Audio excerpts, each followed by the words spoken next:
نحمده ونصلي ونسلم على رسوله الكريم أما بعد فأعوذ بالله من الشيطان الرجيم بسم الله الرحمن الرحيم تلك الرسل فضلنا بعضهم على بعض منهم من كلم الله ورفع بعضهم درجات آمنت بالله صدق الله العظيم وصدق رسوله النبي الكريم الأمين إن الله وملائكته يصلون على النبي يا أيها الذين آمنوا صلوا عليه وسلموا تسليما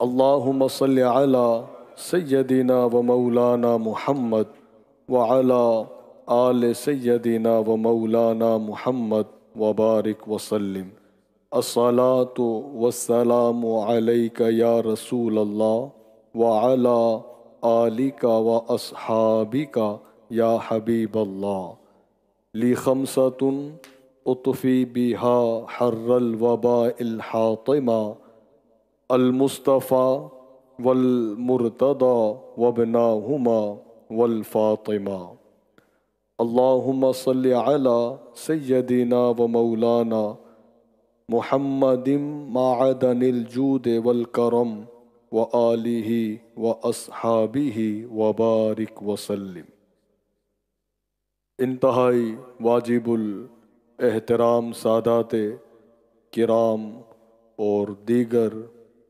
معزز بزرگوں اور دوستوں، میری ماؤں اور بہنوں اور پیارے بچوں، الحمدللہ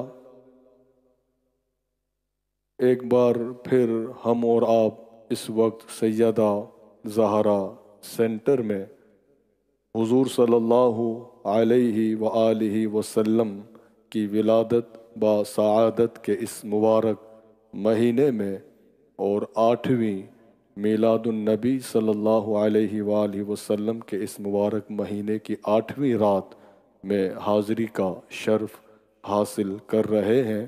رب کریم ہماری حاضری کو اپنی بارگاہ میں قبول فرمائے اور اس مبارک مہینے کی برکتوں سے، رحمتوں سے سب کو مالا مال فرمائے۔ آج غروب آفتاب سے قبل جو دن گزرا ہے وہ 7 ربیع الاول شریف کا مبارک دن تھا۔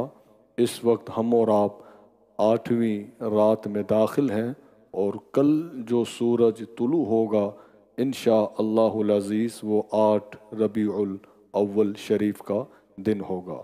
اللہ کریم ان مبارک ایام کے صدقے ہمارے جملہ مرحومین کی مغفرت فرمائے۔ مختصر خطبہ کے بعد قرآن کریم کی سورہ بقرہ کے 3 سپارے کی پہلی آیہ کریمہ کا کچھ حصہ پڑھنے کا میں نے شرف حاصل کیا۔ اللہ تبارک و تعالی یہ ارشاد فرماتا ہے تلک الرسل فضلنا بعضهم علی بعض منہم من کلم اللہ ورفع بعضهم درجات۔ یہ انبیاء کرام کی، رسولان عظام کی یہ مقدس جماعت جن کو بعد پر فضیلت عطا فرمائی۔ کوئی وہ ہے کہ جنہیں ہم کلامی کا شرف عطا فرمایا اور کوئی وہ ہے کہ جنہیں ان سے بھی بڑھ کر مرتبہ اور مقام عطا فرمایا۔ اس سے مراد ہمارے نبی صلی اللہ علیہ وآلہ وسلم کی وہ ذات پاک ہے کہ جنہیں انبیاء کرام میں اور رسولان عظام میں سب سے عظیم مرتبہ اور سب سے بلند مرتبہ اللہ تعالیٰ نے اگر عطا فرمایا وہ میرے اور آپ کے نبی صلی اللہ علیہ وآلہ وسلم کو عطا فرمایا۔ حضور علیہ السلام تمام انبیاء کرام کے سردار ہیں، آپ امام الانبیاء ہیں، آپ تمام رسولوں کے سردار ہیں۔ انبیاء کرام کی جو تعداد بتائی جاتی ہے ٹوٹل 1,24,000 کم و پیش، یہ انبیاء کرام کی مقدس جماعت ہے۔ ان میں رسولان عظام کی جو تعداد ہے وہ 313 ہے، اور ان 313 میں جو اولو العزم جو رسولان عظام ہیں وہ 5 ہیں، اور ان 5 میں کون کون ہیں؟ ایک حضرت سیدنا ابراہیم علیہ السلام، حضرت سیدنا موسیٰ علیہ السلام، حضرت سیدنا عیسیٰ علیہ السلام، سیدنا نوح علیہ السلام، یہ 4 اور ایک جو ہیں وہ ہمارے نبی صلی اللہ علیہ وآلہ وسلم ہیں۔ تو ان رسولان عظام میں جو عظیم مرتبہ اللہ نے عطا فرمایا وہ یہ 5 اولو العزم، اور ان میں سے بھی جو بڑا مرتبہ اللہ نے عطا فرمایا وہ ہمارے نبی صلی اللہ علیہ وآلہ وسلم کو عطا فرمایا۔ تو ان میں بھی درجات ہیں، کسی کو درجہ بدرجہ مرتبہ اور مقام ایسا عطا فرمایا کہ نبی بنایا، کسی کو رسول بنایا، اور کسی کو رسولوں سے بھی افضل مرتبہ وہ ہمارے نبی صلی اللہ علیہ وآلہ وسلم کو عطا فرمایا کہ خلق سے اولیاء، اولیاء سے رسول، اور رسولوں سے اعلیٰ ہمارا نبی، کہ سب سے اولا ہو اعلیٰ ہمارا نبی، سب سے بالا و اعلیٰ ہمارا نبی، چھپ گئی بجھ گئی جس کے آگے سبھی مشعلے، شمع وہ لے کر آیا ہمارا نبی، کون دیتا ہے دینے کو منہ چاہیے، دینے والا ہے سچا ہمارا نبی، غمزدوں کو رضا مجتدی جے کے ہیں، بے کسوں کا سہارا ہمارا نبی، سب سے اولا ہو اعلیٰ ہمارا نبی۔ تو ہمارے نبی صلی اللہ علیہ وسلم یہ تمام انبیاء کرام اور رسولان عظام کے سردار ہیں، امام الانبیاء ہیں، سلطان الانبیاء ہیں۔ آپ صلی اللہ علیہ وآلہ وسلم کی سیرت طیبہ پر اگر گفتگو کی جائے تو قرآن کریم میں اللہ تعالیٰ نے واضح طور پر یہ ارشاد فرمایا لَقَدْ كَانَ لَكُمْ فِي رَسُولِ اللَّهِ أُسْوَةٌ حَسَنَةٌ، کہ سب سے عظیم اور بلند اخلاق والی کوئی ہستی ہے تو وہ رسول اللہ صلی اللہ علیہ وآلہ وسلم کی ہے، کہ جن کی سیرت طیبہ اے لوگوں تمہارے لیے سب سے مکمل اور بہترین نمونہ ہے۔ تو حضور کی سیرت پاک یہ یقیناً آپ کا اسوہ حسنہ، یہ تمام امت مسلمہ بلکہ پوری روئے زمین پر بسنے والے انسانوں کے لیے سب سے جو بہترین جو نمونہ ہے مکمل، وہ رسول اللہ صلی اللہ علیہ وآلہ وسلم کی سیرت پاک ہے۔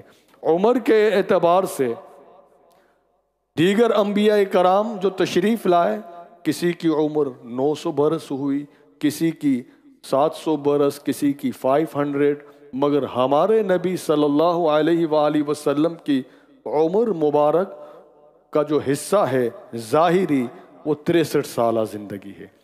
آپ کی جو 63 سالہ زندگی کو اگر ہم 3 حصوں میں تقسیم کریں، ایک وہ حصہ ہے کہ ابھی آپ نے اعلان نبوت نہیں فرمایا، فرام دا برتھ، ولادت سے لے کر 40 سال کی عمر مبارک تک، یہ 40 برس یہ ایک فرسٹ جو حضور صلی اللہ علیہ وآلہ وسلم کا یہ وہ زندگی مبارک کا وہ حصہ ہے کہ ابھی آپ نے اعلان نبوت نہیں فرمایا۔ پھر دوسرا جو حصہ ہے اعلان نبوت کے بعد سے لے کر مکہ مکرمہ کے جو سال ہیں وہ 13 برس ہیں، 13 سالہ زندگی جو مکی زندگی ہے۔ اور تیسرا جو حصہ ہے وہ ہجرت فرما لینے کے بعد مکہ مکرمہ سے مدینہ طیبہ جب آپ تشریف لے گئے تو 10 سالہ وہ زندگی ہے۔ تو اعلان نبوت سے لے کر 13 سالہ مکہ مکرمہ کی مبارک زندگی اور 10 سالہ مدینہ طیبہ کی مبارک زندگی، یہ ٹوٹل جو دورانیہ جو عرصہ بنتا ہے اونلی 23 ایئرس، 23 سالہ زندگی آفٹر اعلان نبوت۔ تو اعلان نبوت کے بعد حضور صلی اللہ علیہ وآلہ وسلم کی جو 23 سالہ زندگی ہے، اس میں آپ نے جو عظیم و شان وہ کردار ادا کیا کہ رہتی دنیا تک یہ کردار آپ کا روشن رہے گا، رہتی دنیا تک یقیناً آپ کے عظیم کردار سے ہمیشہ لوگ آشنائی حاصل کرتے رہیں گے، اور اپنی زندگی کو کامیاب بنانے کے لیے آپ کی سیرت طیبہ پر عمل کرنا یہ ضروری ہوگا۔ تو حضور صلی اللہ علیہ وآلہ وسلم کی اعلان نبوت سے پہلے کی جو زندگی ہے، اس کو اگر ہم دیکھتے ہیں کہ ابھی قرآن کا نزول نہیں ہوا، ابھی قرآن کریم نازل نہیں ہوا، اور قرآن کریم یہ واحد اللہ کا وہ کلام کہ جس کی شان خود رب تعالیٰ یہ بیان فرمائے کہ یہ وہ کتاب ہے جس میں کوئی شک نہیں، لا ریب فی، کہ اس کتاب میں کوئی شک نہیں، کوئی شبہ نہیں۔ اب ہمیں دیکھنا یہ ہے کہ قرآن کریم یہ عظیم کتاب یہ بعد میں آئی، مگر حضور صلی اللہ علیہ وآلہ وسلم کی ذات پاک یہ قرآن سے پہلے ہے۔ عموماً ہوتا یہ ہے کہ آج بھی اگر کوئی ہم ڈرائیونگ پاس کرنے کے لیے جب ہم ایگزام دیتے ہیں تو پہلے تھیوری ٹیسٹ ہمیں دینا پڑتا ہے، اس کے بعد پریکٹیکل ہوتا ہے۔ کسی بھی فیلڈ میں جائیں، کسی بھی آپ شعبے میں چلے جائیں تو وہاں پر تھیوری پہلے رکھی گئی ہے، اس کے بعد پریکٹیکل ہے۔ مگر اسلام کا یہ عجیب معاملہ ہے کہ یہاں پر پریکٹیکل پہلے ہے، تھیوری بعد میں ہے، کیونکہ حضور کی جو ذات پاک ہے یہ پریکٹیکل ہے، قرآن کریم یہ ایک تھیوری ہے۔ تو اللہ تعالیٰ نے اپنے محبوب کو پہلے بھیجا، پریکٹیکلی آپ نے جو تبلیغ فرمائی، آپ نے اپنے عظیم کردار سے، گفتار سے، عظیم اخلاق سے آپ نے جو اہم ترین جو فریضہ ادا فرمایا کہ کفار بھی جو تھے وہ یہ کہنے لگے کہ یہ صادق ہیں، یہ امین ہیں۔ قرآن ابھی نہیں اترا، قرآن بعد میں آ رہا ہے۔ تو حضور صلی اللہ علیہ وآلہ وسلم کی یہ 40 سالہ زندگی جو ہے، اس میں کیا تھا؟ حضور نے اس 40 سالہ زندگی میں جو عظیم الشان جو کردار ادا کیا کہ وہ کفار جو غرور اور تکبر میں یہ مبتلا یہ قوم یہ کہہ رہی ہے کہ محمد یہ صادق ہیں، یہ امین ہیں، تو وہ 40 سالہ زندگی بھی ہمیں دیکھنی ہوگی۔ پھر اعلان نبوت کے بعد جو 13 سالہ زندگی ہے وہ بھی ہمیں دیکھنی ہوگی، اور پھر مدینہ طیبہ کی جو 10 سالہ مبارک زندگی ہے اسے بھی ہمیں غور کرنا ہوگا۔ تو حضور صلی اللہ علیہ وآلہ وسلم کی ذات پاک آخر یہ کتنی عظیم ذات ہے کہ اللہ اپنی کتاب کو بعد میں بھیج رہا ہے، اپنے نبی کو پہلے بھیج رہا ہے۔ اور ہمارا یہ ایمان ہے، یہ عقیدہ ہے کہ حضور صلی اللہ علیہ وآلہ وسلم نے اعلان نبوت بعد میں فرمایا۔ نبی تو آپ اس وقت بھی تھے جب آدم بھی نہ تھے، تو جب آپ کی ولادت باسعادت ہوئی تو آپ تو نبی تھے، آپ کی نبوت کی نشانیاں تو ظاہر ہو چکی تھی، مگر اللہ کا یہ حکم تھا کہ ابھی پوشیدہ رکھا جائے، اور پھر 40 برس کی عمر میں آپ نے اعلان فرمایا کہ میں اللہ کا پیغمبر ہوں، اللہ کا نبی ہوں۔ حضرات گرامی، اللہ تعالیٰ کی منشا یہی تھی کہ اے محبوب پہلے آپ پریکٹیکلی وہ عظیم کردار ادا کریے کہ لوگ جب آپ میں عیب ڈھونڈیں گے، تلاش کریں گے، نقص ڈھونڈیں گے، نقوص تو وہ نہیں ڈھونڈ پائیں گے۔ اور جب آپ میں کوئی عیب نہیں ملے گا تو پھر ہم اپنی کتاب کو بھیجیں گے، پھر وہ ماننے پر مجبور ہوں گے کہ جس خدا کا پیغمبر جو بے عیب ہے تو اس خدا کی اترنے والی کتاب میں بھی کوئی عیب نہیں ہو سکتا۔ کہ پہلے پریکٹیکل آپ عمل فرمائیے، پریکٹیکلی آپ جو ہے اپنی زندگی میں وہ کردار آپ نے عظیم آپ نے ادا فرمایا جس کو دیکھ کر وہ مانوس ہونے لگے۔ اب قرآن کریم کا نزول جب ہو رہا ہے، 40 سال کی عمر مبارک میں حضور صلی اللہ علیہ وآلہ وسلم پر قرآن کریم نازل ہو رہا ہے۔ آپ نکاح فرما چکے تھے، آپ نے پہلا جو نکاح فرمایا بی بی سیدہ خدیجۃ الکبریٰ سلام اللہ تعالی علیہا کہ حضور علیہ السلام کی عمر مبارک ابھی 25 برس کی ہے۔ آپ نے 25 سال کی عمر میں پہلا نکاح فرمایا۔ میں مختصر بیک گراؤنڈ اس لیے عرض کر رہا ہوں کہ کچھ تاریخ بھی ہمیں بیان کرنی چاہیے تاکہ ہم جان سکیں کہ حضور نے کس قدر جو خدمات عظیم خدمات جو پیش کی ہے کہ جس کا آج ہم اور آپ دیکھ رہے ہیں کہ ہر جگہ جو اللہ اکبر کی صدائیں ہیں تو یہ اسلام کس طرح پھیلا۔ حضور نے اللہ کے حکم پر اللہ کی مرضی سے آپ کی جو ازواج مطہرات امہات المؤمنین جو ہیں وہ 11 ہیں۔ یہ خصوصیت صرف حضور صلی اللہ علیہ وآلہ وسلم کو حاصل ہے کہ اللہ تعالیٰ نے آپ کو یہ حکم دیا، اللہ کی مرضی اس میں شامل تھی، اللہ کے حکم سے آپ نے ایک وقت میں 11 ازواج رکھی۔ وجہ کیا تھی؟ حضرات گرامی یہاں پر بھی جو بزرگان دین لکھتے ہیں کہ قرآن کریم میں حضور کی امت کو جو فرمایا گیا 4 سے زائد وہ ایک وقت میں نہیں رکھ سکتے عورتیں نکاح۔ حضور صلی اللہ علیہ وسلم نے 11 آپ نے نکاح فرمائے، 11 آپ کی ازواج ہیں، جن میں سے 2 ازواج پاک آپ کی مبارک زندگی میں رحلت فرما گئیں، جن میں سے ایک بی بی خدیجۃ الکبریٰ، اور بی بی سیدہ خدیجہ پاک کے ہوتے ہوئے حضور نے دوسرا نکاح نہیں فرمایا تھا۔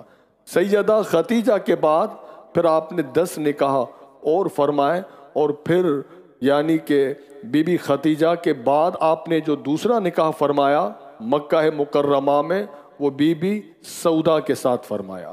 بی بی سودا کی موجودگی میں آپ نے تیسرا نکاح سیدہ بی بی عائشہ پاک بنت ابو بکر صدیق کے ساتھ آپ نے فرمایا۔ یہ نکاح 3 جو مکہ مکرمہ میں ہوئے، یہ مکی زندگی میں ہوئے۔ ایک آپ کی زوجہ ام المؤمنین سیدہ خدیجہ پاک کا وصال ہوا آپ کی مبارک زندگی میں، اور دوسری آپ کی زوجہ جن کا نکاح مدینہ طیبہ میں آپ نے جن سے فرمایا بی بی میمونہ رضی اللہ عنہا وسلام اللہ علیہا، یہ بھی آپ کی ظاہری حیات طیبہ میں اس دنیا سے رحلت فرما گئی۔ آج بھی جن کا مزار اقدس جب مکہ مکرمہ سے مدینہ طیبہ کی طرف ہم جب سفر کرتے ہیں تو بیچ میں ایک مقام آتا ہے، وہاں پر آپ آرام فرما رہی ہیں، اور سیدہ خدیجہ جو آج بھی جنت المعلیٰ وہاں آرام فرما رہی ہیں مکہ مکرمہ میں، اور دیگر آپ کی ازواج 9 وہ جنت البقیع میں مدینہ طیبہ میں آرام فرما رہی ہیں۔ تو حضور کے ہوتے ہوئے جب تک آپ اس روئے زمین پر تھے تو 9 ازواج آپ کی تھیں، 2 کا وصال ہوا تھا، 9 اس وقت بھی موجود تھی کہ اللہ نے آپ کی ظاہری حیات میں یہ حکم نازل فرما دیا کہ اے محبوب جو آپ کی بیویاں ہیں، جو آپ کی وائف ہیں، اب یہ مومنین کی مائیں بن چکی ہیں، یہ امہات المؤمنین ہیں، ان کا اسٹیٹس ان کا مقام یہ ہے کہ یہ مومنین کی مائیں ہیں۔ وجہ کیا تھی؟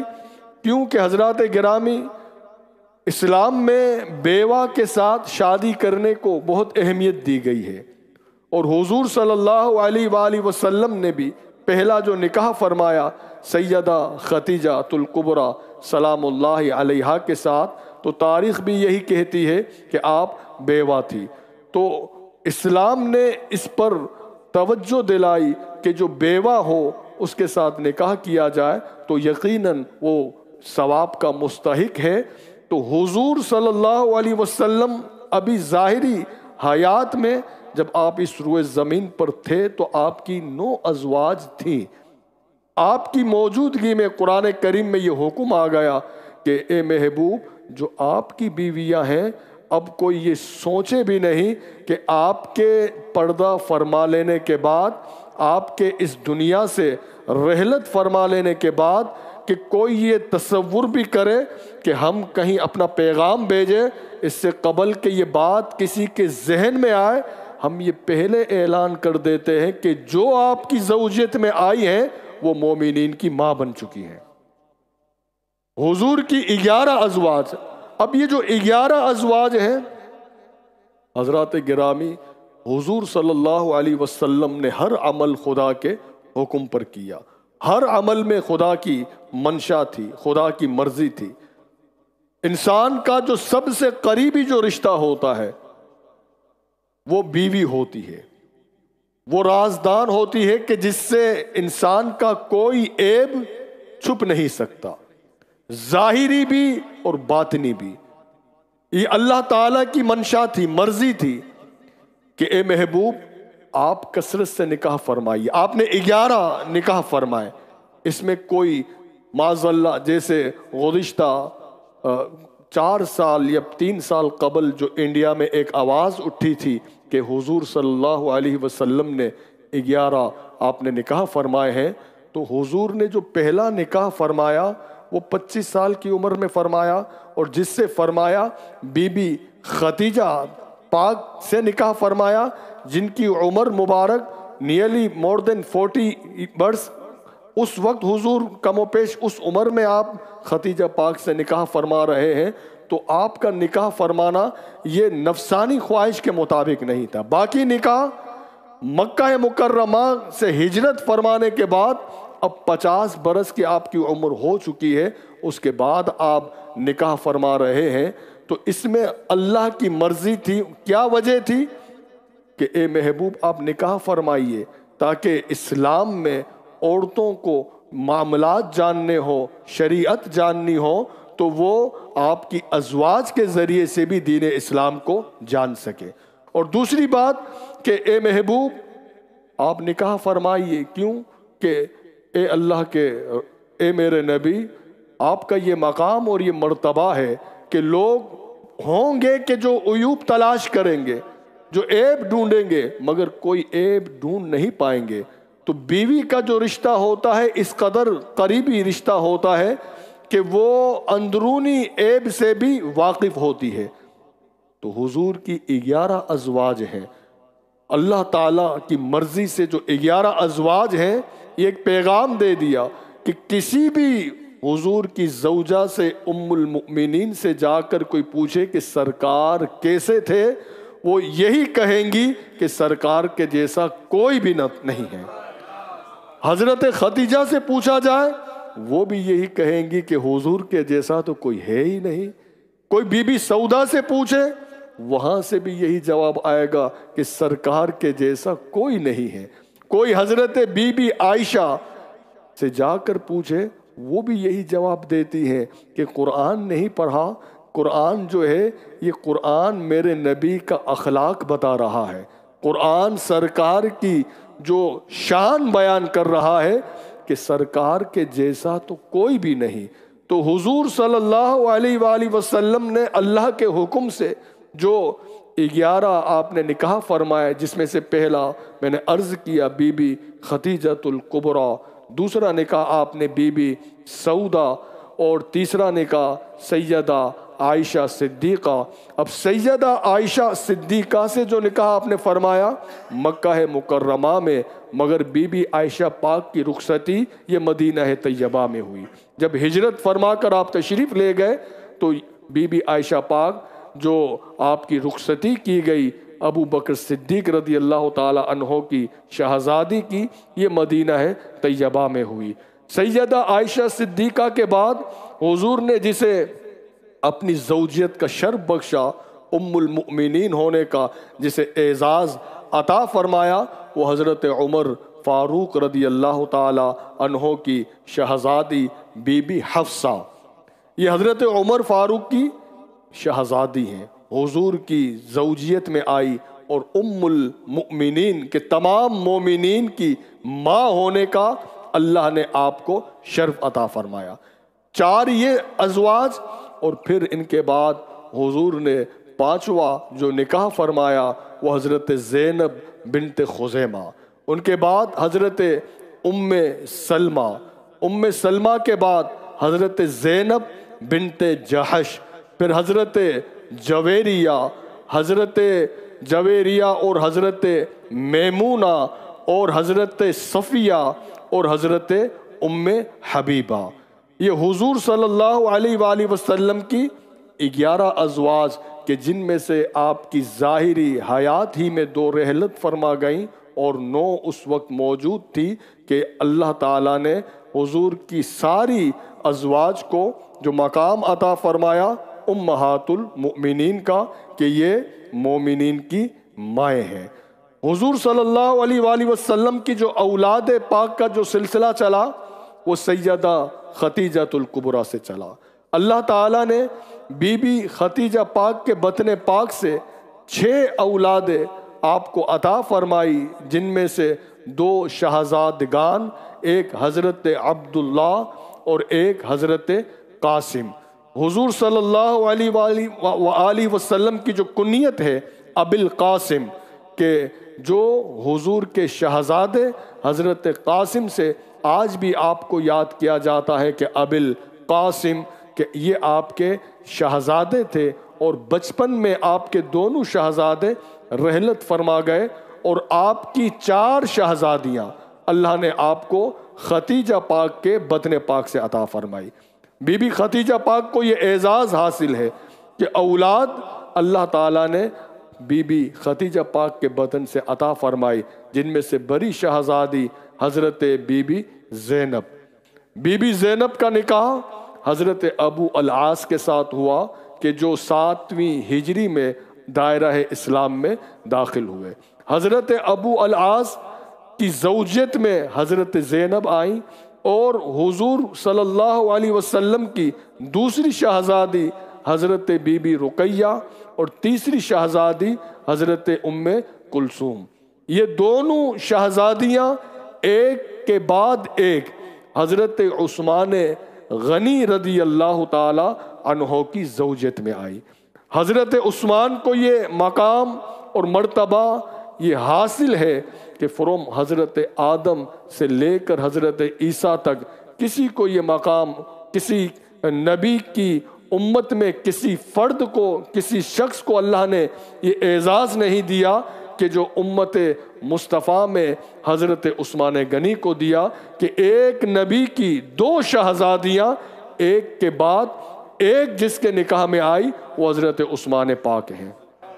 اسی وجہ سے آپ کو ذی النورین کہ 2 نور والے، وہ بھی کہتے ہیں کہ جو حضور کو نور نہیں مانتے وہ بھی حضرت عثمان غنی رضی اللہ تعالی عنہ کو 2 نور والے کہتے ہیں کہ 2 شہزادیاں، ایک حضرت بی بی رقیہ جب آپ کے عقد میں آئی اور ان کو یہ اعزاز حاصل ہے کہ جب حضرت بی بی رقیہ عثمان غنی رضی اللہ تعالی عنہ کی عقد میں آئی تو حضرت عثمان اس وقت مکہ مکرمہ سے جو پہلی آپ نے ہجرت فرمائی حبشہ کی طرف، یہ پہلی ہجرت ہوئی تھی جو مکہ مکرمہ سے حبشہ کی جانب، تو اس میں بھی حضرت عثمان کی زوجہ بی بی رقیہ شامل تھی۔ پھر دوبارہ مکہ آئے، مکہ سے دوسری ہجرت مدینہ طیبہ کی طرف فرمائی، یہ ٹائٹل بھی اللہ نے آپ کو عطا فرمایا کہ ذی النورین بھی ہیں اور صاحب ہجرتین بھی ہیں، کہ 2 ہجرت اللہ نے یہ اعزاز عطا فرمایا کہ 2 ہجرت کرنے والے یہ عثمان غنی جب ہجرت فرما کر مکہ مکرمہ سے مدینہ طیبہ تشریف لے گئے، دوسری ہجری میں بدر کی جب جنگ ہوئی تو بدر کی جنگ میں حضور کے صحابی حضرت اسامہ یہ خبر لے کر جب مدینہ طیبہ پہنچے کہ اللہ نے جنگ بدر میں اسلام کو فتح عطا فرمائی، تو وہیں پر یہ خبر ملی کہ حضرت عثمان کی زوجہ رسول اللہ کی شہزادی حضرت رقیہ یہ اس دنیا سے کوچ کر چکی ہیں، رحلت فرما چکی ہیں۔ حضور جب تشریف لائے آپ نے غم کا اظہار کیا، اور حضرت عثمان یہی وجہ تھی کہ بدر میں عثمان غنی رضی اللہ تعالی عنہ کو روک لیا گیا، اور حضور نے یہ حکم فرمایا کہ عثمان تم میری بیٹی اور تمہاری زوجہ بی بی رقیہ اس کا خیال رکھو، ان کی لک آفٹر کرو، ان کی دیکھ بھال کرو، اور ایک یہ اصول دے دیا، یہ میسج دے دیا کہ اگر گھر میں کوئی بیمار ہو تو پھر آپ چاہے جتنی بڑی بھی اہم ترین بھی عبادت ہو، آپ اس کو اس حالت میں چھوڑ کر آپ مسجد میں بھی اگر کوئی کہے میں جا رہا ہوں تو یہاں اجازت دی ہے کہ نہیں، پہلے ان کی لک آفٹر کی جائے، ان کی دیکھ بھال کی جائے۔ یہ اسلام نے ایک اصول دیا کہ عثمان غنی کی زوجہ رسول اللہ کی شہزادی حضرت رقیہ اس وقت علیل تھی، بیمار تھی، اور ایک ایک سپاہی کی ضرورت تھی۔ ایسے میں حضور نے حضرت عثمان غنی کو روک کر یہ فرما دیا، ایک پیغام دے دیا کہ اے عثمان، اس وقت جہاد سے زیادہ یہ ضرورت ہے کہ تم اپنی زوجہ کی، اپنی وائف کی دیکھ بھال کرو۔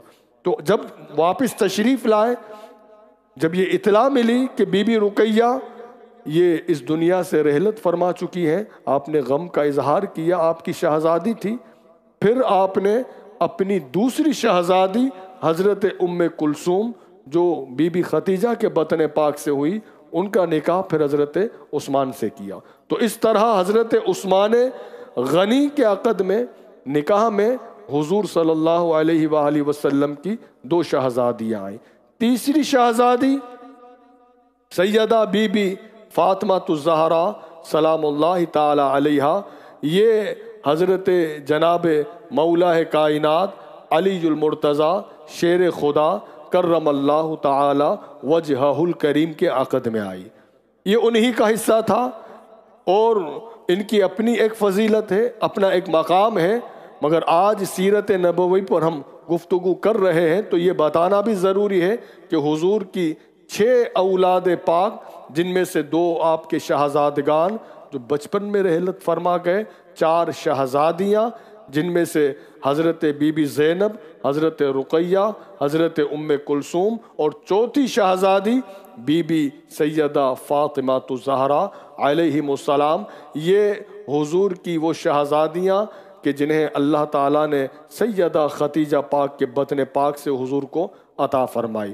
اور حضور کی جو آل ہے، سرکار صلی اللہ علیہ وآلہ وسلم کی جو آل پاک، حضور نے یہ فرمایا کہ میری جو آل کا جو سلسلہ ہے وہ بی بی فاطمہ الزہرا سے چلے گا۔ تو آج جتنے بھی روئے زمین پر بسنے والے سادات جو فاطمی، سادات فاطمی ہوگا یا حسنی ہوگا یا حسینی ہوگا، کیوں کہ انہی سے سرکار صلی اللہ علیہ وآلہ وسلم کی جو آل پاک کا سلسلہ وہ چلا ہے۔ جو قیامت تک آپ کی آل کا جو سلسلہ چلے گا، جو اب تک چل رہا ہے اور قیامت تک چلے گا، وہ بی بی فاطمہ الزہرا سلام اللہ علیہا سے چل رہا ہے۔ اور یہ خصوصیت بھی حضور کو حاصل ہے کہ حضور نے فرمایا کہ دوسروں کی اولاد کا سلسلہ باپ سے چلتا ہے، مگر میری اولاد کا سلسلہ میری بیٹی سے چلے گا۔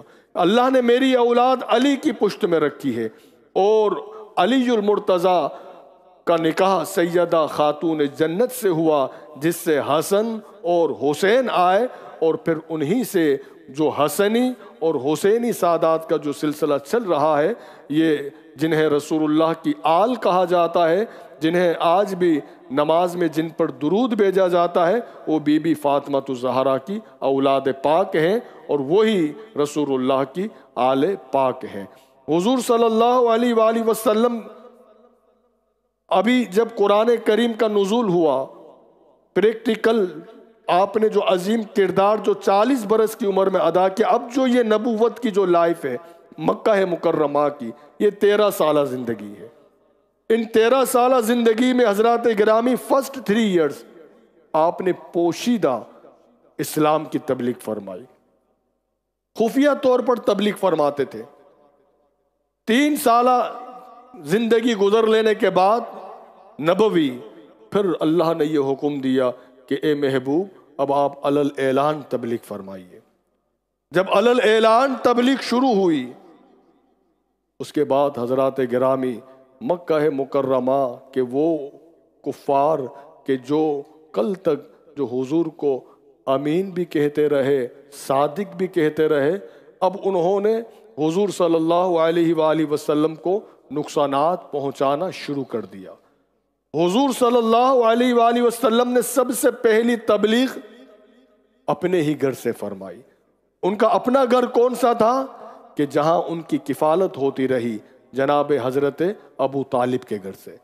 یہ حکم ہوا کہ اب تبلیغ کا سلسلہ جاری کرے، تو پہلی جو تبلیغ علل اعلان آپ نے فرمائی، آپ صفا سے مروہ کی پہاڑی کی طرف آپ تشریف لے گئے اور وہاں آپ نے یہ اعلان فرمایا کہ اے لوگوں، میں اگر یہ کہوں کہ کچھ لوگ جو مکہ مکرمہ کی طرف حملہ کرنے آ رہے ہیں، کیا تم میری اس بات کو ایکسپٹ کرو گے؟ سب نے کہا بالکل ہم مانیں گے، کیوں کہ آپ جو ہیں سچے ہیں، آپ صادق ہیں، آپ امین ہیں۔ ہم کبھی یہ نہیں سوچ سکتے کہ اے محمد آپ کبھی غلط بیانی کریں۔ پھر حضور نے سب کو دعوت دی کہ آؤ آج میں ایک عظیم اعلان کرنے جا رہا ہوں۔ اور جب سب کو بلایا، اپنی فیملی کے ممبران کو بلایا، اپنے ہی گھر حضرت ابو طالب، کیونکہ وہی گھر تھا، وہیں سرکار کی کفالت ہو رہی تھی۔ 3 دنوں تک یہ دعوت کا سلسلہ جو ہے جاری رہا، اور 3 دنوں تک جو کفار تھے وہ آتے رہے، جن میں سے کچھ نے مانا، کچھ نے انکار کیا۔ تو یہ پہلی دعوت جو تبلیغ آپ نے اسلام کی فرمائی، اپنے گھر سے اس کا آغاز کر کے ایک یہ پیغام دیا کہ اسلام کی اگر تبلیغ کرنی ہو تو اس کا آغاز پہلے اپنے گھر سے کرنا چاہیے۔ کوئی بھی اچھا کام ہو، اچھی بات ہو، تو اس کی ابتدا، اس کی بگننگ اپنے گھر سے کرو۔ اگر روشنی جلانا چاہتے ہو، روشنی کرنا چاہتے ہو، تو پہلے اپنے گھر کو روشن کرو۔ کوئی اپنے گھر میں اندھیرا کر کے مسجد کو آ کر اگر کوئی روشن کرے تو وہ روشنی اس کے لیے کوئی فائدہ مند نہیں ہو سکتی۔ اس کے لیے ضروری ہے کہ پہلے وہ اپنے گھر کو روشن کرے، پہلے اپنے گھر کو وہ آباد کرے، اپنا گھر خوشحال اپنے آپ کو بنائے، اپنے گھر میں اچھا رہے، اچھا خیال رکھتے ہوئے پھر وہ تبلیغ کی طرف جائے۔ اگر گھر کے اندر اندھیرا ہو اور آپ کہیں اور روشنی کرنے کے لیے جائیں، یہ بات ایسی ہوگی کہ آپ فرض کو چھوڑ کر آپ جو ہے نفل پڑھ رہے ہو۔ تو یہ ضروری ہے۔ تو حضور صلی اللہ علیہ وآلہ وسلم نے تبلیغ کا آغاز اپنے گھر سے فرمایا۔ جب فرمایا، اب جب کافروں نے سنا تو جو انکار کرنے والے تھے انہوں نے انکار کیا۔ اب جب انکار کیا، اب یہ دشمنی بڑھتی گئی، زیادتی کرتے گئے، اور حضور صلی اللہ علیہ وآلہ وسلم پر مکہ مکرمہ کی گلیوں کو تنگ کر دیا گیا، اور جو اس وقت اسلام لے آتے ان پر ظلم کیا جاتا، ان پر تشدد کیا جاتا۔ یہ اسلام کے ابتدائی ایام ہے۔ حضرات گرامی، ایک اور بات یہاں مینشن کروں گا کہ ابھی اس وقت حضور صلی اللہ علیہ وآلہ وسلم پر کوئی فزیکلی ظاہری طور پر حضور کی امت کے لیے کوئی عبادت فرض نہیں ہوئی۔ حضور نماز پڑھتے تھے، اور حضور صلی اللہ علیہ وآلہ وسلم کے ساتھ 2 اور عظیم ہستیاں جو نماز پڑھتی تھی، جن میں سے ایک سیدہ خدیجۃ الکبریٰ تھیں اور ایک حضرت مولا علی تھے، کہ ابھی نماز کی فرضیت نہیں آئی، مگر حضرت بی بی خدیجہ پاک اور حضرت مولا علی جیسے نبی کو دیکھتے تھے ویسے وہ نماز پڑھتے تھے۔ تو یہ وہ عظیم سرکار کے علاوہ 2 عظیم ہستیاں ہیں کہ اوروں نے نماز اس وقت پڑھی کہ جب فرض ہوئی، مگر نماز کی فرضیت سے پہلے اگر نمازی دیکھنا ہو تو وہ یقیناً علی نظر آتے ہیں، یہ سیدہ ختیجہ نظر آتی ہیں کہ فرضیت سے پہلے نماز پڑھ رہی تھی۔ تو جب نماز بھی فرض نہیں ہوئی، روزے بھی فرض نہیں ہوئے، اس وقت حضور جو تبلیغ فرما رہے تھے، آج کے اس پرفتن دور میں ہم اگر سارا زور، ساری تبلیغ ہم اگر نماز پر کر دیں تو پھر سیرت جب بیان کی جائے گی تو نماز کا ذکر بعد میں آتا ہے، روزوں کا ذکر بعد میں آتا ہے، ہر عبادت کا ذکر بعد میں آتا ہے۔ تو جب کوئی عبادت اس وقت فرض نہیں کی گئی تھی، نہ نماز تھی، نہ روزے تھے، نہ زکوٰۃ کا حکم آیا تھا، نہ حج کا حکم آیا تھا، تو اسلام تھا، نبی تھے، کلمہ وہی تھا، خدا وحدہ لا شریک کی وحدانیت تھی، رسول اللہ علیہ الصلوۃ والسلام کی رسالت تھی۔ تو جب صحابہ دائرہ اسلام میں داخل ہوتے تھے تو پھر میرے اور آپ کے نبی کیا تبلیغ فرماتے تھے؟ آپ نے اس وقت کس چیز پر زور دیا؟ آپ نے کیا تعلیم دی کہ وہ صحابہ کہ جن کا مقام اور مرتبہ قرآن یہ کہہ رہا ہے کہ یہ سابقون الاولون، کہ یہ وہ ہیں کہ ابتدائی جو اسلام لائے ہیں، جو بعد میں اسلام لائے ہیں، نمازیں بھی پڑھی، روزے بھی رکھے، مگر یہ وہ ہیں کہ ابھی نمازیں نہیں پڑھی، روزے نہیں رکھے، مگر اسٹیٹس یہ ہے، مقام یہ ہے کہ نماز پڑھنے والوں سے بڑھ کر اللہ نے انہیں مقام دے دیا۔ تو وہ کیا بات تھی، وہ کیا تبلیغ تھی جو حضور صلی اللہ علیہ وآلہ وسلم نے اپنی مبارک مکی زندگی میں جو آپ نے فرمائی؟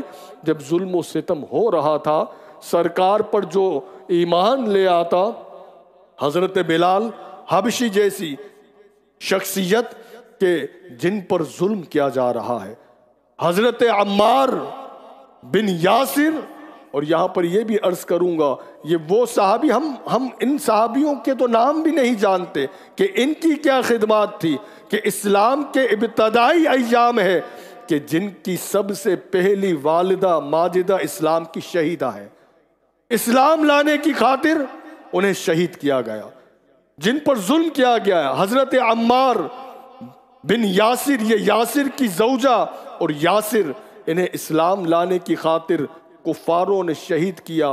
حضرت عمار اس وقت بھی رسول اللہ صلی اللہ علیہ وآلہ وسلم کے ساتھ ہیں، اپنے ماں باپ کی قربانی دے چکے ہیں، یہ اسلام کے پہلے شہید ہیں، مگر آپ تاریخ پڑھیے تو ہمیں ان کے نام نظر نہیں آتے کہ جن کا اسلام کے لیے یہ عظیم کردار ہے کہ جو خون بہا، یہ وہی ہستیاں تھی کہ آج ان کے نام تک ہم نہیں جانتے حضرات گرامی۔ تو ان کی عظیم قربانیاں کہاں گئی؟ یہی وہ عمار بن یاسر کہ جب مدینہ طیبہ سرکار کے ساتھ گئے تو حضور صلی اللہ علیہ وآلہ وسلم ہر صحابی ایک ایک اینٹ اٹھا رہے تھے، ایک بلوک اٹھا رہے تھے، حضور نے 2 اینٹیں اٹھائی ہوئی ہے۔ عمار بن یاسر کہتے ہیں کہ یا رسول اللہ آپ مجھے دے دیجئے، آپ کیوں زحمت فرما رہے ہیں؟ حضور نے فرمایا کہ میں اس نیک کام میں اپنا حصہ نہ ملاؤں؟ حضور اپنے ہاتھوں سے مسجد کی اینٹ جو ہے خود اٹھا کر یہ پیغام دے رہے ہیں، تو پوچھنے والے یہ عمار بن یاسر۔ تو اس وقت ابتدائی ایام میں حضرت ابو ذر غفاری ظلم سہ رہے ہیں حضرات گرامی، مگر اس کے باوجود حق کی آواز کو بلند کر رہے ہیں۔ حضرت مقداد، یہ کون ہے؟ یہ ابتدائی ایام میں اسلام لانے والے یہ صحابی۔ حضرت بلال، حضرت ابو بکر صدیق، حضرت عمر، حضرت عثمان، یہ وہ ہیں کہ جنہوں نے ابتدائی ایام میں اسلام کو قبول کیا۔ اس وقت ابھی کوئی نمازوں کا حکم نہیں ہوا تھا۔ اور ایک اور عظیم ہستی جو ہر وقت رسول اللہ کے ساتھ ساتھ ہوتی، کہ 3 سالوں کے لیے جب نظر بند کر دیا گیا، شعیب ابی طالب میں آپ کو قید کر دیا گیا، تو وہ ہستی وہاں پر بھی پھیرا دیتے ہوئے نظر آتی ہے۔ وہ کون تھی؟ حضرت سیدنا ابو طالب۔ وہ ان کے ساتھ تھے۔ رات ہوتی تو وہ کیا کرتے کہ حضرت ابو طالب اپنے بستر پر خود اٹھ جاتے، رسول اللہ کو لیٹا دیتے، یا کبھی ایسا ہوتا کہ حضرت جعفر کو اٹھا دیتے، حضرت علی کو اٹھا دیتے، حضرت عقیل کو اٹھاتے اور رسول اللہ صلی اللہ علیہ وآلہ وسلم کو وہاں لیٹا دیتے، اس وجہ سے کہ اگر کوئی کافر، کوئی بدبخت، کوئی گستاخ، کوئی نقصان پہنچانا چاہے تو میں اپنے بچے قربان کر دوں گا، مگر رسول اللہ پر آنچ آنے نہ دوں گا۔ ہر وقت وہ ساتھ رہتے۔ وہ کفار آتے حضرت ابو طالب کے پاس آ کر یہ کہتے کہ اے ابو طالب، ہم تمہاری جو ہے خدمتوں سے واقف ہیں، ہم تمہاری قدر کرتے ہیں، تم سردار ہو، مگر اپنے بھتیجے محمد سے کہو کہ جو چاہیے ہم دینے کے لیے تیار ہیں، مگر یہ جو نبوت کا جو دعویٰ کیا ہے یہ کہہ دو کہ ہم ایکسیپٹ نہیں کریں گے۔ مگر حضرت ابو طالب نے اس وقت بھی یہی جواب دیا کہ میرے محمد، میرے بھتیجے تو یہی کہہ رہے ہیں کہ ایک ہاتھ میں چاند رکھ دو، دوسرے میں سورج رکھ دو، میں تب بھی اپنے راستے سے جو اللہ کا بتایا ہوا راستہ، خدا کی وحدانیت کا جو میں نے علم اٹھایا ہے، میں اسے نہیں چھوڑ سکتا، میں حق کی آواز کو بلند کرتا رہوں گا۔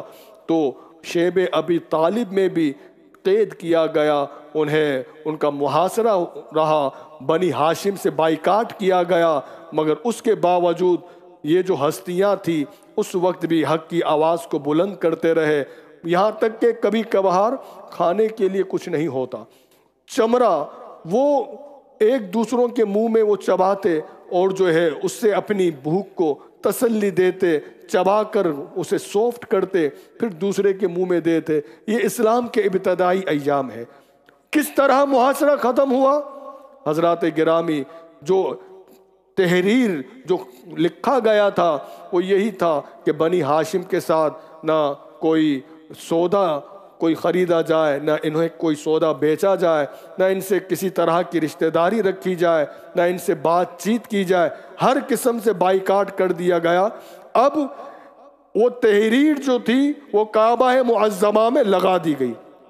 جب کعبہ معظمہ میں لگا دی گئی، حضور صلی اللہ علیہ وآلہ وسلم کم و بیش 3 سال کے بعد آپ نے اپنے چچا جناب ابو طالب سے یہ فرمانے لگے کہ چچا، جو تحریر کافروں نے جو لکھی تھی وہ ختم ہو چکی ہے، وہ مٹ چکی ہے۔ حضرت ابو طالب نے جب سنا تو آپ نے یہی اس بات پر آپ نے کوئی شک نہیں کیا، بلکہ آپ نے اس کو یقین جانتے ہوئے آپ فوراً کعبہ معظمہ کی طرف چل دیے اور وہاں پر بیٹھے جو ابو جہل یا دیگر جو کفاران جو مکہ جو کفاران سردار جو وہاں موجود تھے، ان سے یہ آپ نے فرمایا، یہ کہنے لگے کہ میرے محمد، میرے بھتیجے مجھ سے یہ کہہ رہے ہیں، تم یہ سمجھتے ہو کہ وہ جھوٹ بولتے ہیں؟ آج انہوں نے یہ کہا ہے کہ جو تحریر تم نے لکھی ہے وہ مٹا دی گئی ہے، اسے دیمک کھا چکی ہے، وہ ختم ہو چکی ہے۔ اب جب انہوں نے کعبہ معظمہ میں جا کر جب اپنے دستاویز کو جب نکالا تو جیسے رسول اللہ صلی اللہ علیہ وسلم نے فرمایا تھا ویسے ہی ہوا کہ سب کچھ مٹ چکا تھا، سب کچھ ختم ہو چکا تھا سوائے اللہ کے نام کے۔ اب اس وقت یہ محاصرہ حضرات گرامی ختم ہوا۔ یہ ابتدائی ایام ہے مکہ مکرمہ کے۔ حضور صلی اللہ علیہ وآلہ وسلم جب نماز پڑھتے، آپ نماز پڑھ رہے ہوتے تو اس وقت بھی آپ کی مبارک پشت پر ہوجری رکھ دی جاتی، یہاں تک کہ یہ ابو جہل بدبخت لعنتی یہ مکہ مکرمہ میں سرکار کو علل اعلان ستاتا تھا، گستاخی کرتا تھا، مگر حضور صلی اللہ علیہ وآلہ وسلم صبر کو آپ تھامے ہوئے تھے۔ اب یہی ابو جہل جب حضرت امیر حمزہ، یہ سرکار صلی اللہ علیہ وآلہ وسلم کے چچا ہیں، حضرت امیر حمزہ ایک دن جب شکار سے آئے، آپ جب شکار سے آئے آپ کو آپ کی لونڈی نے یہ خبر دی کہ اے حمزہ، آج آپ کے بھتیجے محمد کو ابو جہل نے ستایا ہے۔ آپ فوراً آپ کے ہاتھ میں جو ہتھیار تھا جو شکار کر کے آئے تھے، آپ فوراً جا کر آپ نے ابو جہل کو وہ ہتھیار آپ نے مار کر آپ نے یہ فرمایا کہ بدبخت، خبردار اگر آج کے بعد محمد کی طرف میلی نگاہ بھی کر کے دیکھو گے تو تمہاری آنکھیں نکال لوں گا میں۔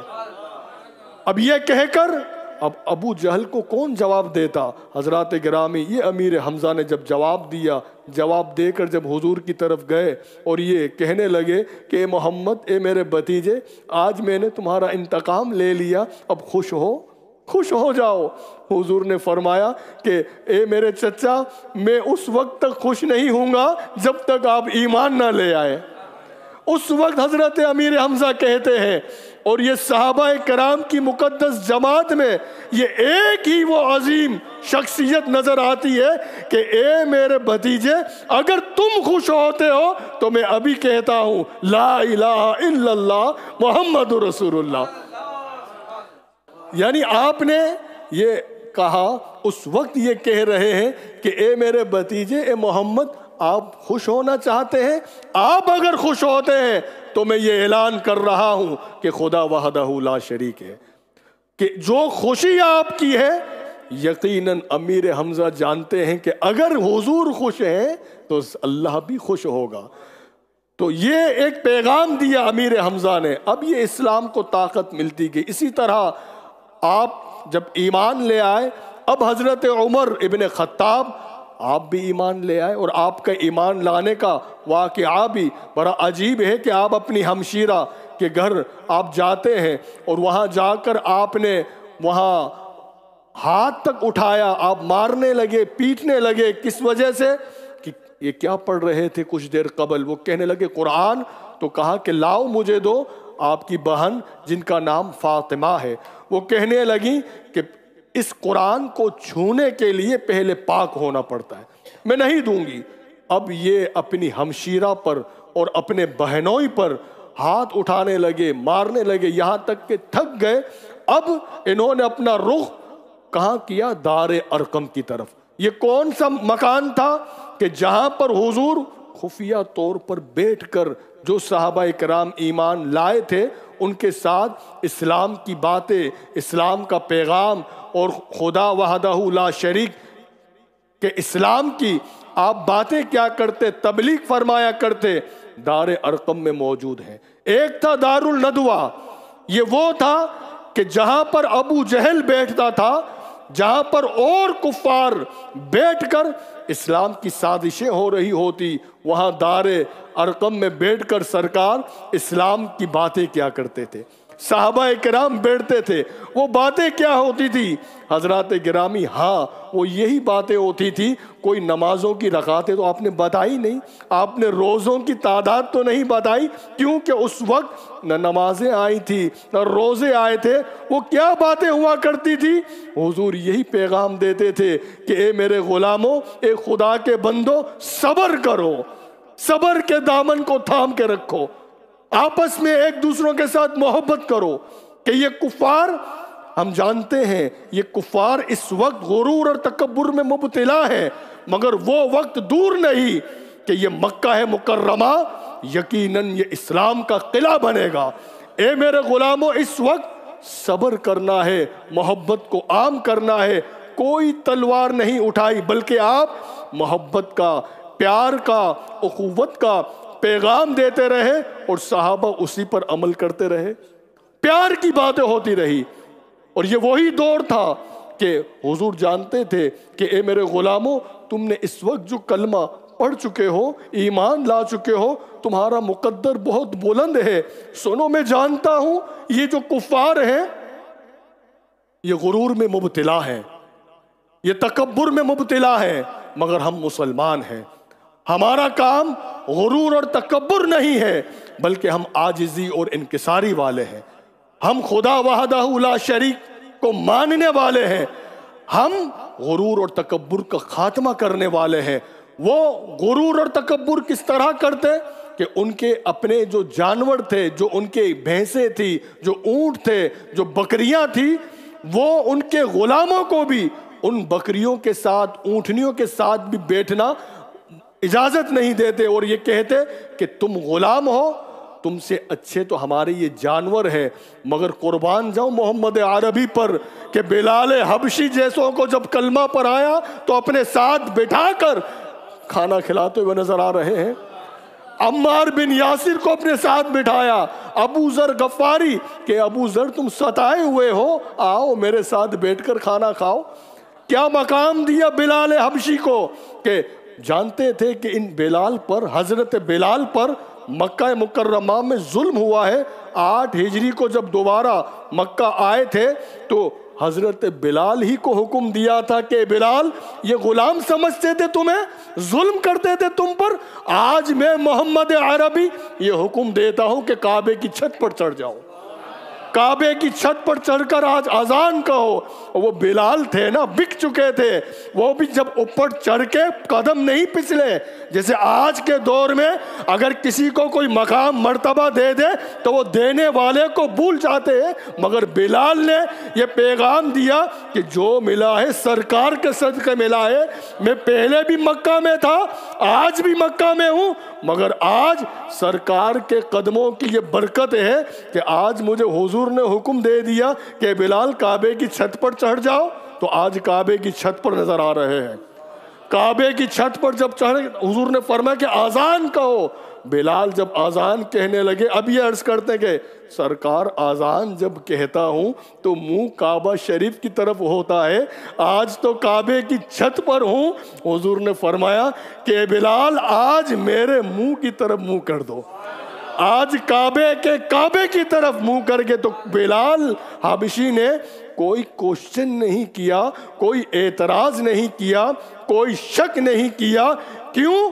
کہ آپ جانتے تھے کہ یہ کعبہ ہے تو محمد الرسول اللہ کعبے کے بھی کعبہ ہے، اور آپ کے رخ انور کی طرف منہ کر کے اذان آپ نے دے کر قیامت تک کے لیے یہ پیغام دے دیا کہ لوگوں میری مکی زندگی بھی دیکھ لینا، اور پھر جو ظلم و ستم سہے اللہ تعالیٰ نے اور اللہ کے نبی نے یہ اعزاز بلال کو عطا فرمایا ہے۔ تو حضرات گرامی، وہ ایام بلال بھولے نہیں تھے۔ مکہ مکرمہ میں ظلم ہو رہا ہے، ستم کیا جا رہا ہے، ستایا جا رہا ہے، سرکار صبر فرما رہے ہیں۔ بالآخر وہ وقت بھی آیا کہ حضور صلی اللہ علیہ وآلہ وسلم کے جو شفیق اور جو آپ کے جو قریب رہنے والے آپ کے چچا جناب حضرت سیدنا ابو طالب، آپ کا وصال ہو جاتا ہے۔ آپ کی زوجہ، آپ کی شریکہ حیات بی بی سیدہ خدیجہ پاک، یہ دونوں ہستیاں جو ہر وقت آپ کے ساتھ تھی، ہر وقت قریب رہتی تھی، جن کی اسلام پر عظیم قربانی ہے۔ کیا قربانی ہے حضرات گرامی؟ بی بی خدیجہ پاک سلام اللہ علیہا، ان کا وہ عظیم کردار ہے کہ جب بھی اسلام کو مال کی ضرورت آتی تھی آپ نے خزانوں کے منہ کھول دیے تھے۔ اور کس وقت کھولے تھے؟ کہ اس وقت کہ جب مال دینے پر نہ جزا کی بات آئی تھی اور روکنے پر سزا کی بات آئی تھی، کچھ بھی نہیں تھا، تو کیا تھا؟ صرف رخ مصطفیٰ تھا، سرکار کا حکم ہوتا، سرکار کا رخ انور ہوتا، اور یہ کہتے ہوئے نظر آتی کہ جو اسلام لے آتے بہت سے ایسے بھی تھے جو آپ کے قرض دار تھے، آپ یہ آواز لگاتی کہ غلاموں آؤ محمد عربی کا کلمہ پڑھتے جاؤ، قرض معاف ہوتا جائے گا۔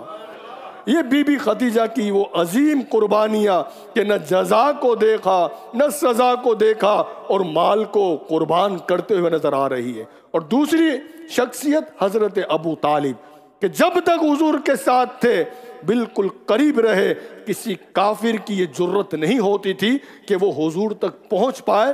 جب حضرت ابو طالب بی بی خدیجہ پاک کا جب وصال ہوا، اس وقت حضور صلی اللہ علیہ وآلہ وسلم نے جو آپ نے فرمایا کہ یہ پورا سال، آپ نے فرمایا عام الحزن، کہ یہ پورا سال غم کا ہے۔ شریعت نے غم 3 دنوں کے لیے رکھا ہے، مگر یہ پورا سال حضور نے فرمایا یہ غم کا سال ہے۔ حضرات گرامی، اس کے بعد اب جو ہے معراج ہو رہی ہے۔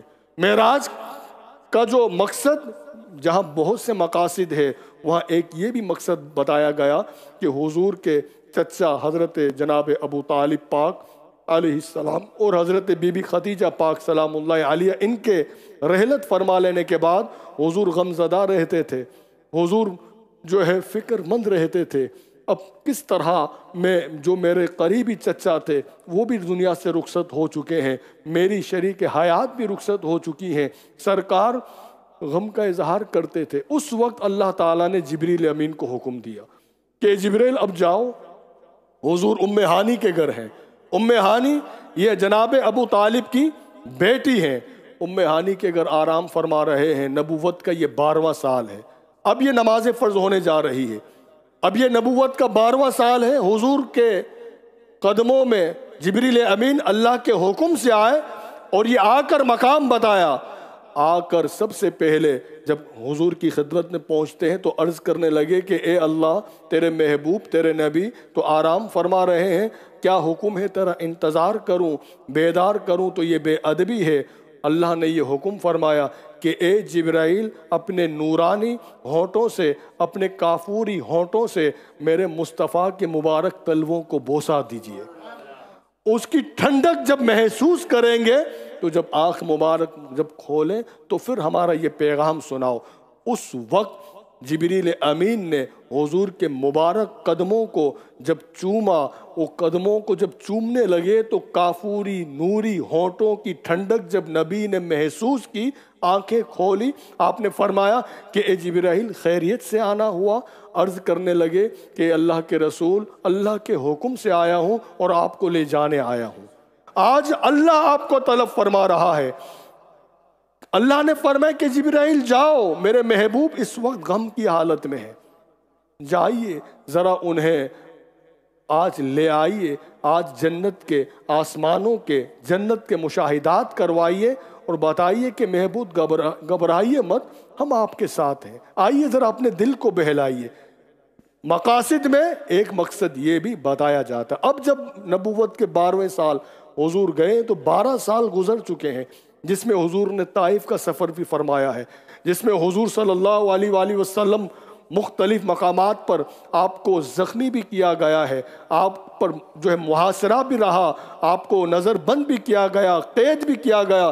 اب جب معراج ہوئی، اب یہ نمازوں کی فرضیت آ رہی ہے۔ جب حضور گئے معراج پر، واپس لوٹے، اب اللہ رب العزت نے تحفے میں یہ فرمایا کہ محبوب آپ جا رہے ہیں، ہم کچھ تحفہ دینا چاہتے ہیں آپ کی امت کے لیے۔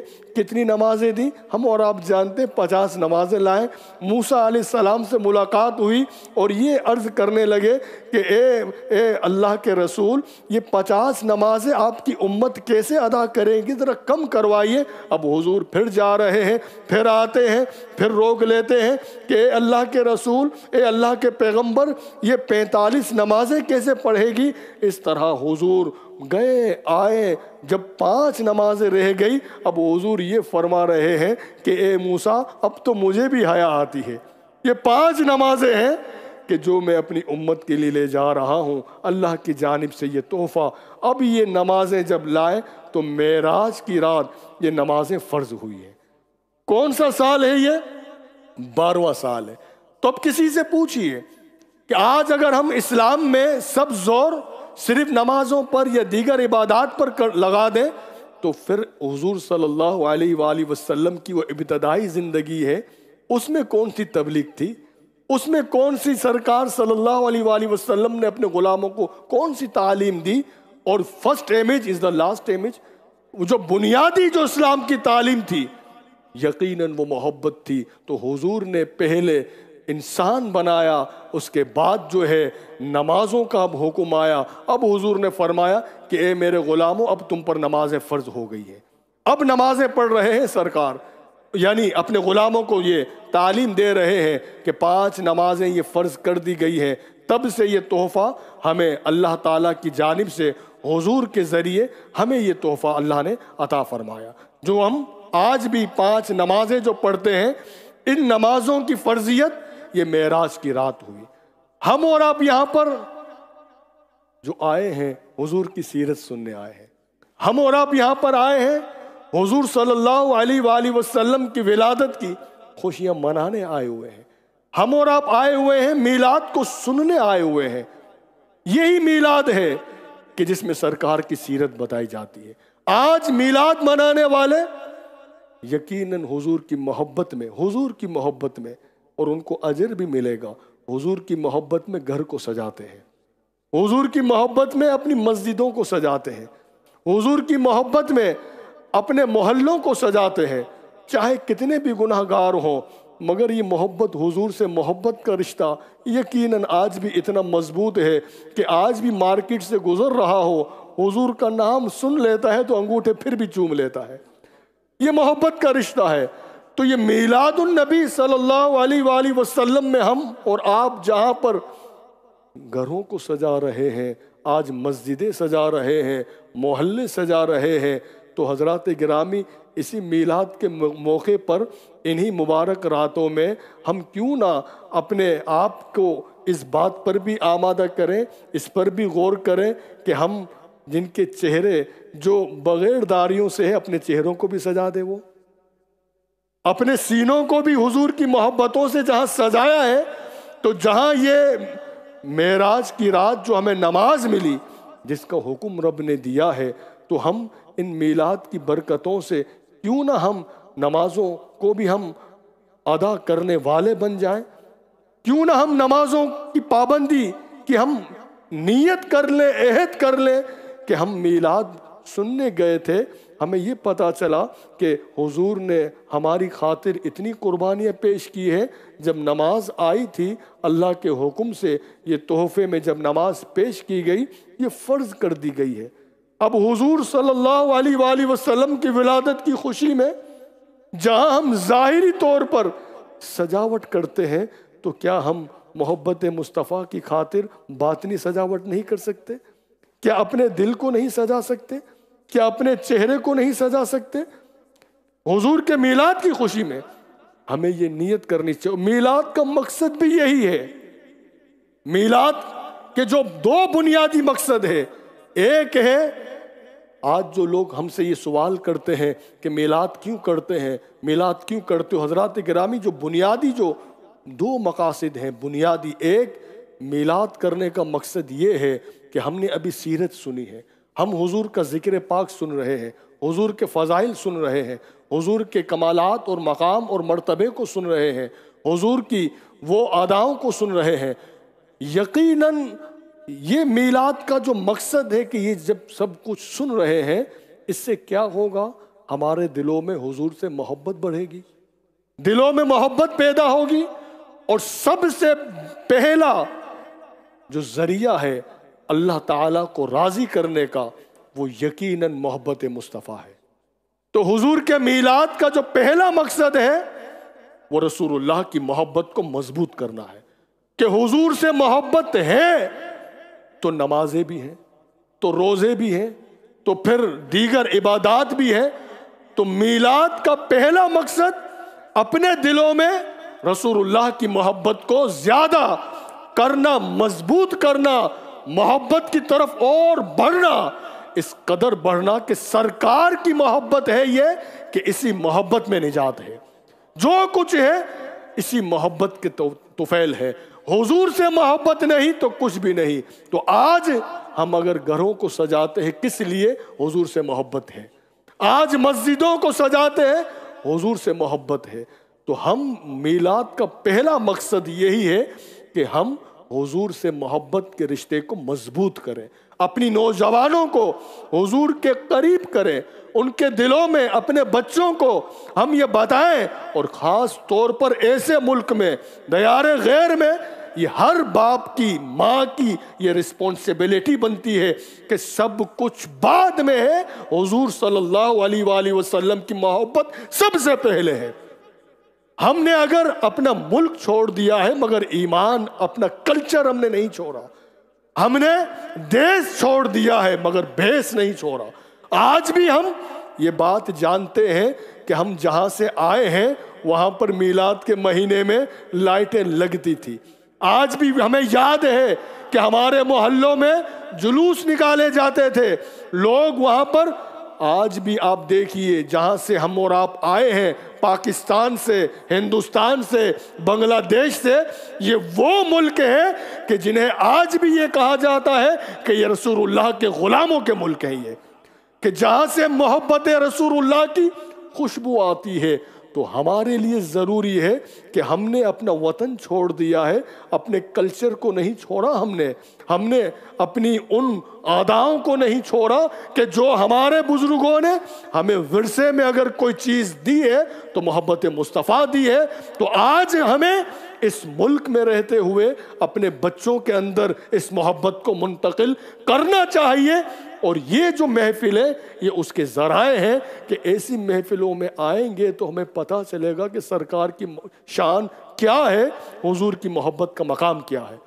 تو میلاد کا پہلا مقصد حضرات گرامی محبت ہے، محبت مصطفیٰ ہے جو انتہائی ضروری ہے۔ اور پھر دوسرا مقصد جو ہم سن رہے ہیں کہ حضور کی سیرت پاک، سیرت طیبہ، سرکار کی مقدس پاکیزہ سیرت کہ جو 23 سالہ زندگی میں سرکار نے وہ عظیم الشان جو کردار ادا کیا، تو ہمیں اس مبارک زندگی سے، سرکار کی سیرت طیبہ سے ہمیں اپنے لیے کچھ حاصل کرنا چاہیے۔ ہمیں سرکار نے ہر طرح سے ہماری رہنمائی فرما دی، چاہے وہ سیاست ہو، چاہے معاشرتی معاملات ہوں، چاہے مذہبی معاملات ہوں، گھر کے معاملات ہوں، باہر کے ہوں۔ حضور کی مبارک زندگی ہر طرف ہمیں ہماری رہنمائی کرتے ہوئے نظر آ رہی ہے کہ جب سرکار کی سیرت پر عمل پیرا ہو جائیں گے، یقیناً ہم چاہے کہیں پر بھی رہیں، انگلینڈ میں رہیں یا امریکہ میں رہیں، جب سیرت مصطفیٰ پر عمل پیرا ہم نے اپنے آپ کو عمل کرنا شروع کر دیے، سرکار کے نقش قدم پر چلنا شروع ہو گئے، تو یقیناً وہ مسلمان وہ یقیناً اپنے معاشرے میں ایک بہترین مسلمان کہلاتا ہے۔ تو ہمیں میلاد سے یہ دو باتیں جو بنیادی جو مقاصد ہیں، وہ ایک محبت ہے، دوسری بات جو ہے وہ سیرت سے کچھ نہ کچھ حاصل کیا جائے۔ تو ہم نے اپنی مسجدوں کو سجایا ہے، محلوں کو سجایا ہے، گھروں کو سجایا ہے، تو آج کیوں نہ اس بات کی بھی نیت کر لیں، کیوں نہ یہ عہد کر لیں اللہ کے گھر میں بیٹھ کر کہ ماہ ربیع النور شریف کی یہ 8ویں رات ہے، سرکار کی ولادت پاک جو دن یہ قریب ہے، تو ہم اپنے محبوب کریم آقا صلی اللہ علیہ وآلہ وسلم کی سنت پر عمل کرتے ہوئے کہ جن کے چہروں پر داڑھی نہیں ہے تو کیوں نہ اپنے چہروں کو بھی سجا لیں، انشاءاللہ کہہ دیجئے۔